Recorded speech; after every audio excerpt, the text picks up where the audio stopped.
And right now we'll take a look at our weather, at our current conditions right now in Spokane. 25 degrees, Coeur d'Alene at 27, Moses Lake 33 degrees. And if we zoom in even further, very similar conditions in Spokane Valley 29, Liberty Lake 31, and Coeur d'Alene 27. We saw some snow in the lower valleys, and so definitely a lot more significant in those higher elevations. And the satellite and radar basically shows you what we saw. Any flecks of blue on the screen that you see indicates snowfall that we saw today. So although we saw a little bit in the valleys, we still had some nonetheless.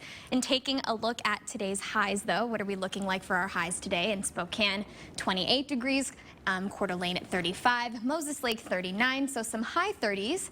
And then looking at your 24-hour forecast, yet again, another chance for some snowfall. You can see actually in the Wenatchee area, Omak, they're going to get hit with some snowfall. We do have a slight chance for that in Spokane and Coeur d'Alene as well. But the big story here is the wind that we're going to experience tomorrow. So another big travel day for your Thanksgiving holiday. So let's take a look at what we have in store for us for Thanksgiving Eve. So across eastern Washington and northern Idaho, we could see very strong wind gusts up to 56 miles per hour. That's a lot more than we were anticipating from yesterday. So with that, of course, difficult driving conditions and in those higher elevations, blowing snow. So the combination of that definitely is not something you want to mess with if you don't need to. I would highly advise not driving in those conditions if you can avoid it. And then we also have the potential for downed trees and power outages. So if you're at home, you want to be prepared as well. Have those flashlights ready, get those blankets ready as well, because you never know what's going to happen with these conditions. We also have a high wind warning that is going to take effect starting at 4 a.m. and you can see all of those places impacted on your screen. In Sandpoint, they're going to get hit the hardest with 56 mile per hour wind gusts. In Coeur d'Alene, 51 mile per hour wind gusts. Bonners Ferry, 48.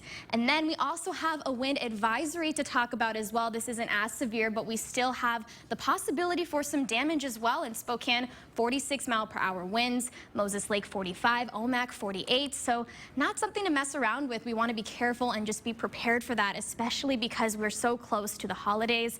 So just something to keep in mind there. Taking a look at your Wednesday planner, though, aside from all of that wind that's in store for us, what are we looking like for tomorrow? So our high is going to be 35 degrees. I did put the chance for some snowfall because I do think that we have the chance to see some snow in those lower valleys, especially with those cold temperatures and those wind gusts that we're going to be experiencing. But definitely those higher elevations will be seeing some snow.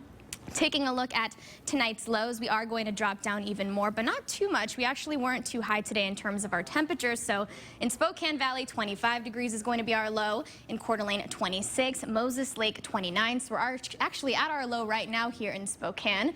And then looking at tomorrow's highs, what are we looking like? We have another day of 30s in store for us, along with those wind gusts. In Spokane Valley, 35 degrees. Coeur d'Alene, 35 as well. And then Moses Lake, 40 degrees. And then looking at your 7-day forecast, what is the rest of your week looking like? So on Wednesday, again, we really want to emphasize the importance of just being careful on the roadways and even at home, just making sure you have everything prepared. And we will keep you updated. Just download the app for all of the latest information.